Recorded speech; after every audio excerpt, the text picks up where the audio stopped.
আসসালামু আলাইকুম। শিরিন আফরোজ কিচেনে সবাইকে আরও একবার স্বাগতম জানাচ্ছি। আশা করছি পুরো রেসিপিটির সাথেই থাকবেন। আবারও একটি রেসিপি নিয়ে হাজির হয়েছি আপনাদের মাঝে। সেটা হলো তালের কেক বা তালের ভাপা পিঠা বলতে পারেন। খেতে খুব মজা এই তালের কেক বা তালের ভাপা পিঠা। চলেন তাহলে পুরো রেসিপিতে চলে যাই।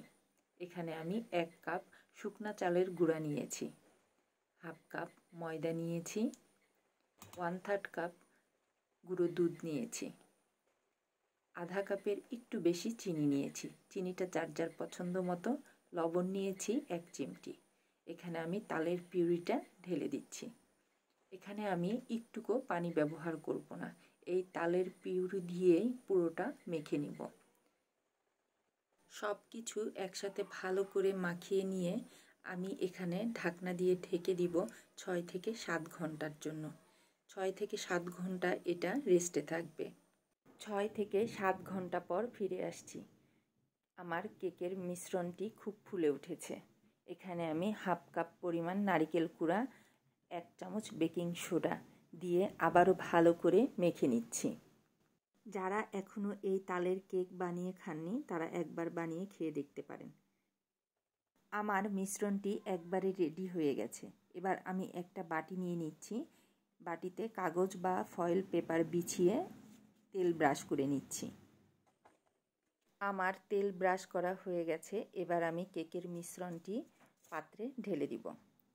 পাত্রে ঢেলে দিয়ে বেশ কিছুক্ষণ পাত্রটা ট্যাপ করে নিব, যেন ভিতরের বাতাসগুলো বের হয়ে যায়।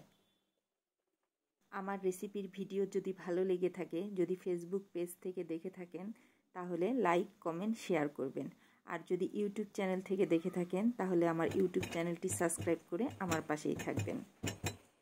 এই তালের কেকটি একটু বাহারি করার জন্য আমি এখানে উপর থেকে কিছু নারকেল ছড়িয়ে ছিটিয়ে দিচ্ছি। এটা দেখতে যেমন ভালো লাগে, খেতেও তেমন ভালো লাগবে। এবার একটা ফয়েল পেপার দিয়ে সুন্দর করে মুখটা ঢেকে দিচ্ছি। ভাপ দেওয়ার সময় কেকের ভিতরে যেন ভাপের পানিগুলো না পড়ে, সেজন্য ভালো করে মুখটা মেরে দিচ্ছি। এবার কেকটি আমি ভাপ দিয়ে নিব। গ্যাসের চুলার উপর একটি কড়াই বসিয়ে দিয়েছি। একটি স্ট্রেনার দিয়ে বেশ কিছুটা পানি দিয়েছি। কেকের মিশ্রণটি এবার এই কড়াইয়ের উপর দিয়ে দিয়েছি। ঢাকনা দিয়ে ঢেকে দিব।